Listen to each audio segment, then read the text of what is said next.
حضرت عبداللہ ابن عباس رضی اللہ عنہ بیان کرتے ہیں، رسول اللہ صلی اللہ علیہ وآلہ وسلم نے فرمایا، جو شخص بھوک میں مبتلا ہو یا کسی چیز کا ضرورت مند ہو اور اس نے اسے لوگوں سے چھپائے رکھا تو اللہ عز و جل پر حق ہے کہ وہ اسے سال بھر کے لیے رزق حلال عطا فرمائے۔ مشکوٰۃ المصابیح حدیث نمبر 5264۔ حضرت عبداللہ ابن عباس رضی اللہ عنہ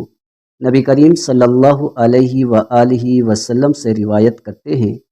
آپ صلی اللہ علیہ وآلہ وسلم نے ارشاد فرمایا، اگر انسان کے لیے مال کی دو وادیاں ہوں تو وہ تیسری تلاش کرتا ہے، انسان کے پیٹ کو صرف قبر کی مٹی ہی بھرے گی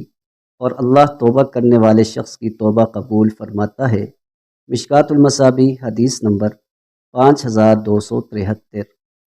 حضرت انس بن مالک رضی اللہ عنہ سے روایت ہے کہ نبی کریم صلی اللہ علیہ وآلہ وسلم نے ارشاد فرمایا،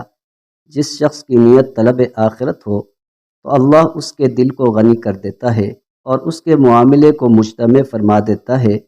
اور دنیا ذلیل ہو کر اس کے پاس چلی آتی ہے، اور جس شخص کی نیت طلب دنیا ہو تو اللہ اس کی پیشانی پر فقر ثابت فرما دیتا ہے، اس کے معاملے کو منتشر کر دیتا ہے اور دنیا اسے اتنی ہی ملتی ہے